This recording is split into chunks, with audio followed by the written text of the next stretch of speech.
Have you ever witnessed a child cry? Cry because they're emotionally hurt, not physically hurt. Have you ever watched the tears flow down their cheeks while they cry for mommy and daddy? To understand the importance of being a foster parent, you also must consider statistics, rewards, and the common challenges. Today I'm going to discuss foster parenting, and we're going to talk about statistics here in Alaska, the rewards, and also the common challenges faced by most foster families. I have 4 children of my own, and I care for them greatly. The love I have for them forced me to look into my community and how can I give back. And what I found is of great importance, and I think it's great importance to not only me but for you as well, and it highlights why we all should be involved. In Alaska, the oversight comes from the Alaska Office of Children's Services, and there are statistics pertaining to children. According to childwelfare.gov, the average annual placement of children in the foster families is over 500,000 children. According to Christy Lawton, she's the acting director of the Office of Children's Services here in Alaska. Last year, 1,937 children were placed in the foster homes, and additionally, Child Protective Service reports rose by 34%. That's very eye-opening to me. It also demonstrates why fostering is important. Let's start with the rewards. First, I would like to counter that money is definitely not a reward, and the state does give you a reimbursement for the money you spend fostering a child during a month, and it's usually in the ballpark of 80% of what you truly do spend on the child. So the first reward is definitely the opportunity to make a great impact on the quality of life a child has. Next is happiness.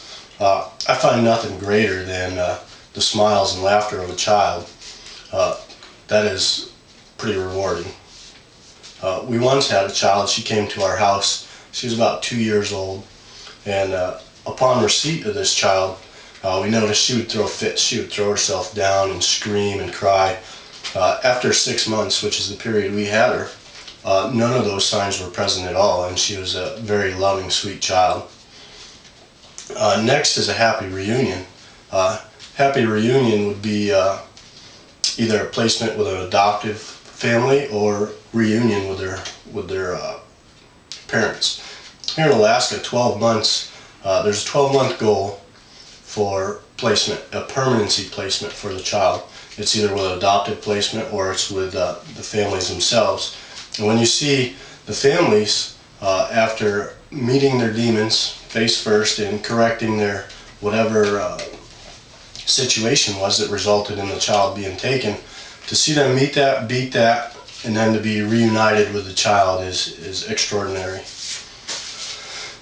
That all sounds pretty good, but there are also significant drawbacks and challenges in fostering as well. Some of these challenges are the knowledge of the offenses, the attachment, the personal attachment you as a foster provider have with the child upon their departure, and also interacting with the people that commit these acts. First, the knowledge of offenses. As you're involved in fostering, you get in detail knowledge of what has happened to this child to have them removed from the home.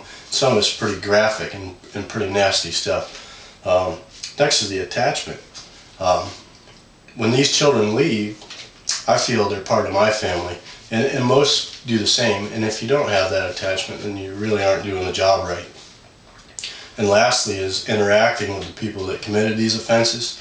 After you have this detailed knowledge, and then to maintain a professional relationship, a calm professional relationship during visits and so forth, that is very challenging. So in summary, I've highlighted their statistics that illustrate why everybody takes an important or is an important part in the foster provider family, so to speak. I've also talked about rewards and challenges involved in fostering. So to sum that all up, being a being a foster care provider is a responsibility, and it's a responsibility shared by an entire community or society, not just to a few people. So your involvement could be direct involvement, volunteering to be a foster care provider, or it could be a facilitator in the support mechanism, which means somebody out there in the community that helps in some way or another. After all, children are our future and they're our greatest legacy. And it's vitally important that we provide them with the tools to be successful and happy in life. Thank you.